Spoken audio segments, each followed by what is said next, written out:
Okay. Hello दोस्तों, कैसे हो? बढ़िया होंगे आज का ना वीडियो लेकर। तो भाई इस वीडियो के अंदर हम लोग बात करने वाले हैं सर्वाइवल सीरीज़ के मैचेस को डिस्कस करेंगे, डिलिब्रेट करेंगे भाई, बिल्कुल अच्छे से, बिल्कुल चीर फाड़ करेंगे, मतलब बिल्कुल पोस्टमार्टम करेंगे मैचेस का कि कैसे क्या क्या होंगे उनके रिजल्ट्स। मेरी प्रिडिक्शन करेंगे, मैं अपनी प्रिडिक्शन बताऊंगा मतलब भाई, और पूरे मैचेस के बारे में अच्छे से बात करेंगे। लेकिन आपको एक काम करना है बस भाई, लाइक सब्सक्राइब तो करना ही है, शेयर भी करना है, लेकिन उसके साथ साथ वीडियो को देखना है आपको बिल्कुल लास्ट तक, क्योंकि हम स्टार्ट करते हैं my result prediction for survival series war games 2023। और हाँ भाई, सीएम पंक के बारे में भी है, उसके बारे में हम सबसे लास्ट में बात करेंगे। तो भाई सबसे पहले हम लोग बात करते हैं जो पॉसिबली हो सकता है कल शो का ओपनर भी हो सर्वाइवल सीरीज में। विमेंस वॉर गेम्स मैच, एक तरफ होगी डैमेज कंट्रोल की team Bayley, Iyo Sky, Asuka and Kairi Sane versus babyface team Becky Lynch, Charlotte Flair, Shotzi Blackheart और बियंका ब्लेयर की। अब इसमें स्टोरी साफ है भाई, बियंका ब्लेयर और शॉर्जी ब्लैकहार्ड और ये शार्ल फ्लेयर, इन तीनों को डैमेज कंट्रोल से प्रॉब्लम है और बैकी लिंच इसमें एडिड हो गई हैं। तो भाई ये सीन अच्छा लग रहा है मैच का, स्टोरी लाइन अच्छी, सब अच्छा है। सबसे पहले हम इसमें एक्सपेक्ट क्या कर सकते हैं इन विमेन से? तो भाई देखो, सबसे पहले आप कायरी जेन और ईओ स्काई और शॉर्जी ब्लैकहार्ट, इन तीनों के ऊपर फोकस करना, क्योंकि भाई कायरी जेन टॉप रोप मूव करती हैं। ईओ स्काई से तो आप बहुत कुछ एक्सपेक्ट कर सकते हो वॉर गेम्स मैचेस के अंदर, और ईओ स्काई हर वॉर गेम्स के अंदर रही हैं। इसके बाद आप शॉर्जी ब्लैक हार्ट से भी बहुत कुछ एक्सपेक्ट कर सकते हो टॉप रोप मूव्स, और क्या पता शार्लेट की आपको समर सॉल्ट भी देखने को मिल जाए, वो जो मारती है ना वो। और भाई क्या पता भाई बैकी लिंच के भी कुछ आपको जलवे देखने को मिल जाए, तो हाई फ्लायर मूव्स में बहुत देखने को मिल सकते हैं। दो टेबल के बीच में कुछ खतरनाक स्पॉट बैकी लिंच देखने को मिल सकती हैं करते हो। मेरे को सब मिस्ट सबसे खतरनाक लग रही है आस्का की, कि मिस्ट तो ऑब्वियसली आने वाली है। तो अब ये सब कुछ आप एक्सपेक्ट कर सकते हो इस मैच के अंदर, लेकिन रिजल्ट क्या होगा जो सबसे बड़ा चीज़ है, और उसके पहले एडवांटेज किसको मिलेगा भाई, ये तो स्मैकडाउन के अंदर भी नहीं बताया गया। तो शायद हमको ये कल वॉर गेम्स में ही पता चलेगा, क्योंकि वो वोट वाला सिस्टम है ना। तो भाई डब्ल्यू अच्छे से पूरा करके कल हमको वॉर गेम्स में कि जब मैच शुरू होगा तो बता देगी कि एडवांटेज कौन जीता है। अब इसमें प्रेडिक्शन की बात करते हैं, तो देखो दो पहलू हैं प्रेडिक्शन के, मतलब दो पहलू होंगे रिजल्ट के।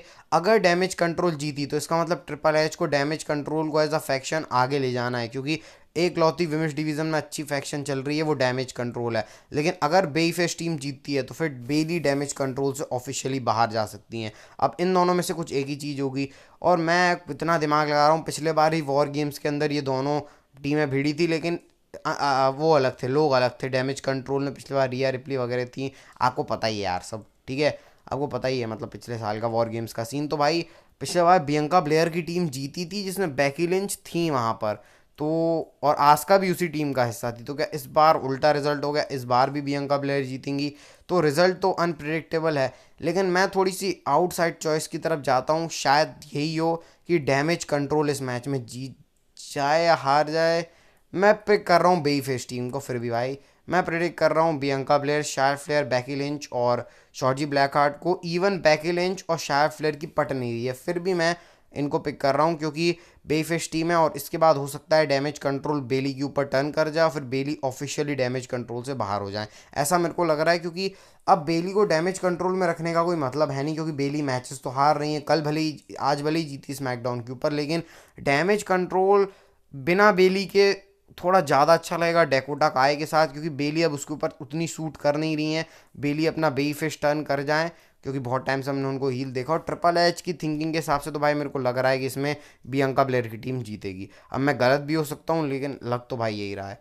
इसके बाद आता है भाई एक और विमेंस डिवीजन का match, Rhea Ripley versus Zoey Stark for women's world championship. अब इस मैच के अंदर ये हार्ड हिटिंग मैच ऑब्वियसली हो सकता है भाई, जोरी स्टार्क बहुत कड़ी टक्कर दे सकती हैं रिया रिप्ली को, लेकिन पूरे सर्वाइवल सीरीज़ का अगर मैं आपको बोलूँ सबसे ज़्यादा प्रेडिक्टेबल मैच है, मतलब सबसे प्रेडिक्टेबल मैच है। आंखें बंद करके मैं बोल सकता हूँ कि रिया रिप्ली इस मैच में जीतेंगी, क्योंकि कोई हारने का चांस ही नहीं है भाई। रिया रिप्ली को भाई वो फेटल 5 में नहीं हरा पाए, तो जोरी स्टार्क अकेले हरा देंगी रिया रिप्ली को? मेरे को तो नहीं लग रहा है भाई। और स्लिम जिम इसको भाई प्रेजेंट कर रहा है, तो डब्ल्यू हर मैच के स्पॉन्सर भी ढूंढती जा रही है, वो सब तो छोड़ो, लेकिन भाई मेरे को लग रहा है रिया रिप्ली इस मैच में जीतेंगी, नो डाउट। लेकिन ऐसा हो सकता है आपको क्लोज फॉल बहुत देखने को मिल जाए, मतलब ऐसा लगे कि रिया रिप्ली हार भी सकती हैं, लेकिन इसमें इंटरफेरेंस तो मेरे को नहीं लग रहा किसी की, रिया रिप्ली क्लीन ही हरा देंगी जोरी स्टार्क को। इसके बाद आता है भाई कार्लिटो, थे अब नहीं है कार्लिटो थे लेकिन अब नहीं है भाई। अब Dragon Lee versus Santos Escobar का मैच, और भाई ये स्टोर लाइन कितनी प्रोग्रेस कर रही है तो हम समझ पा रहे होगे भाई। LW से सेंटोस एस्कोबार निकल गए, इसके बाद कार्लिटो को पेल दिया आज स्मैकडाउन के ऊपर, इसके बाद अब ड्रैगन लीस्ट कर रहे हैं सैंटोस एस्कोबार के ऊपर मतलब स्टेप अप कर रहे हैं। यहाँ पे आप एंजेलो कॉर्जा और हम्बल्टो करियो को कर सकते हो, क्योंकि मतलब एक्सपेक्ट की आ सकते हैं हम्बल्टो करियो और एंजेलो कॉर्जा मदद करने सैंटोस एस्कोबार की, क्योंकि सैंटोस एस्कोबार को भी तो फैक्शन चाहिए भाई। यहाँ पूरी LW है, कार्लिटो हैं, ड्रैगन ली हैं, इसके बाद रे मिस्टीरियो हैं, जेलिना वेगा हैं, तो सैंटोस एस्कोबार को भी बंदे चाहिए। तो ये दो मैक्सिको के ही हैं भाई, एंजेलो गॉर्जा और हमारे हम्बल्टो करियो, तो वो ज्वाइन कर सकते हैं सैंटोस एस्कोबार को, और भाई मैच अच्छा हो सकता है। और अगर यहाँ पे कार्लिटो होते तो भी और ड्रैगन लिए, तब तो मैं और बोल रहा हूँ सैंटोस एस्कोबार जीतेंगे, क्योंकि सैंटोस एस्कोबार का अभी अभी हील टर्न हुआ है। तो WWE को मैचेस तो नहीं हराना चाहेगी मेरे हिसाब से, और ये बेवकूफ़ी होगी कि अगर इसमें सैंटोस एस्कोबार हारेंगे। मेरे को लग रहा है सैंटोस एस्कोबार जीतेंगे विद द हेल्प ऑफ हम्बल्टो करियो और एंजेलो गॉर्जा। ये नहीं भी आते हैं तो सैंटोस एस्कोबार कोई जुगाड़ तुगाड़ लगा के इस मैच में ड्रैगन ली को हरा देंगे। और फिर देखना होगा जब रे मिस्टीरियो आएंगे, कार्लिटो आएंगे, तब कैसा सीन बनता है इस स्टोर लाइन के अंदर। अब इसके बाद आता है इंटर कॉन्टिनेंटल चैंपियनशिप के लिए match, Gunther versus the miss के बीच में। और भाई ये मैच इन दोनों सिंगल्स मैचेस से अच्छा हो सकता है। वॉर गेम्स की बात नहीं कर रहा हूँ, ये जो जोरी स्टार्क और रिया रिप्ली और ये जो सैंटोस एस्कोबार और ड्रैगन ली वाला मैच है, उससे ये मैच अच्छा हो सकता है, हार्ड हिटिंग हो सकता है, क्योंकि मिस की भी रेसलिंग स्टाइल जब से वो बेफिश टर्न लिया उनने बहुत ज़्यादा अच्छी हो गई है। और गंथर तो भाई उनका कैरेक्टर ही रेसलिंग है, तो भाई बहुत चीज़ें हो सकती है। एक longest training inter continental champion है और एक सबसे ज़्यादा बार इंटर कॉन्टिनेंटल चैंपियन बना है, और दोनों ने ही इंटर कॉन्टिनेंटल चैंपियनशिप को सबसे ज़्यादा प्रेस्टीज पहुंचाई है। और भाई मिड गार्ड चैंपियनशिप में मैं फ्यूड देखना चाह रहा था, ड्रीम फ्यूड बोल सकते हो मिड गार्ड में, कि गंथर और मिस दोनों जिनने इंटर कॉन्टिनेंटल चैंपियनशिप को प्रेस्टीजियस बनाया है। अब सवाल ये उठता है कि इस मैच में कौन जीतेगा। इसमें फिर मैं बोलूँगा गंथर जीतेंगे भाई, क्योंकि गंथर को WWE रेसलमेनिया तक उनके प्लान्स हैं ले जाने के इंटर कॉन्टिनेंटल चैंपियन। हो सकता है भाई सर्वाइवल सीरीज़ का शौकर आ जाए यहाँ से कि मिस हरा दें गंथर को। इसमें मैं ज़्यादा सरप्राइज़ नहीं होऊंगा, क्योंकि भाई मिस का भी एक अलग लेवल है, तो क्या पता गंथर हार जाए सर्वाइवल सीरीज के अंदर। वैसे भी वो लॉन्गेस्ट ट्रेनिंग इंटरकॉन्टिनेंटल चैंपियन तो बन चुके हैं, और WWE को अगर गंथर को रॉयल रंबल जिताना होगा तो हो सकता है WWE इस मैच में गंथर को हरा दे, ट्रिपल एच हरवा दे गंथर को। लेकिन मेरे को नहीं लग रहा है पर्सनली गंथर इस मैच में हारेंगे, मिस को हार मिलेगी यहाँ पे, गंथर जीतेंगे इस मैच को। लेकिन बहुत इंटरेस्टिंग होगा कि भाई कितने पापड़ बेलने पड़ेंगे गंथर को जीतने के लिए, क्योंकि मिस कोई आसान बंदा नहीं है। इसके बाद हम लोग आते हैं जो कि पॉसिबली है शो का मेन इवेंट होगा, men's war games match, Judgment Day versus team babyface. Team babyface में Seth Rollins, Cody Rhodes, Jey Uso, Randy Orton and Sami Zayn है। और जो जजमेंट डे की टीम है उसमें JD McDonagh, Dominik Mysterio, Finn Balor and Damian Priest और Drew McIntyre भी हैं। तो भाई ये मैच हो सकता है पूरे सर्वाइवल सीरीज का बेस्ट मैच आपको लगे। Athletic moves, Dominik Mysterio, JD McDonagh, Finn Balor का टॉप रोप से कोडेड ड्रॉ, हो सकता है भाई आपको ड्रू मैकिंटायर सुपर प्लेक्स देते हुए दिखें टॉप रोप से, जे ऊसो हो सकता है सुपर आरकेओ आपको देखने को मिल जाए रैंडी ऑर्टन से। रैंडी ऑर्टन कैसा परफॉर्म करेंगे, कोडी रोड्स, सेथ रॉलिंस का एक स्टॉम्प आपको देखने को मिलेगा। हो सकता है भाई सैमी ज़ेन और ये सब मिलकर ऊपर टॉप रोप से कुछ कर दें। तो भाई इसके अंदर भी बहुत आप चीज़ें एक्सपेक्ट कर सकते हो इस मैच से भी। अब बात आती है, सब तो मैंने आपको बता दिया भाई, इस मैच से बहुत कुछ एक्सपेक्ट हो सकता है। सवाल ये उठता है कि इस मैच में एडवांटेज जजमेंट डे के पास है, तो हो सकता है Judgment Day War Games dominate कर दे। लेकिन अब सवाल यही होता है, फिर मैं बोल रहा हूँ कि जीतेगा कौन। जैसे विमेंस वॉर गेम्स में था, अब जो भी जीतेगा मेरे को कोई सरप्राइज होगी नहीं। रैंडी ऑर्टन अभी अभी आया, तो क्या WWE रैंडी ऑर्टन को हरवाएगी, क्योंकि अभी अभी रैंडी ऑर्टन ने अपना रिटर्न किया है।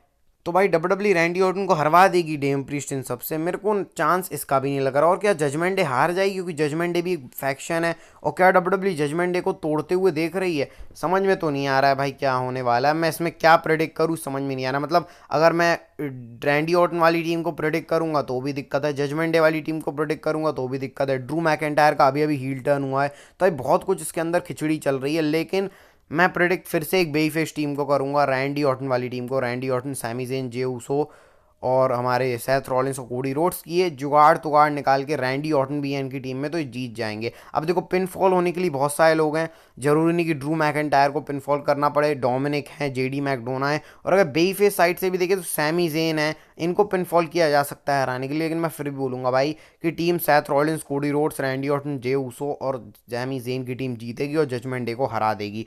और शायद इसके बाद आउट ब्रेक देखने को मिल जाए जजमेंट डे में। मेरी प्रेडिक्शन है भाई, गलत भी हो सकता हूँ मैं, लेकिन ये सिनेरियो मेरे को दिख रहा है।